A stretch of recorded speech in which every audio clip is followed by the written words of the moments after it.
Good morning, everyone. For you coffee aficionados and barista wannabes, just want to show you my latest acquisition to Cafe Woodbine. This nice coffee grinder, very affordable, $99.99 at Amazon. For that price, you would think it's not that good, but I'm pretty impressed so far.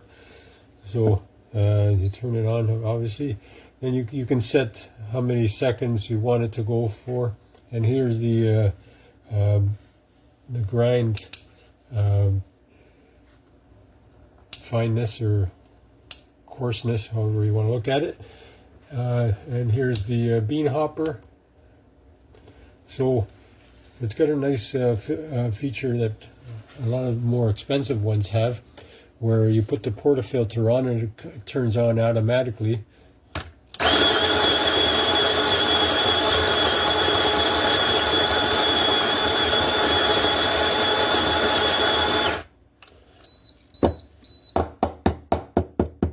And then you can back it with this.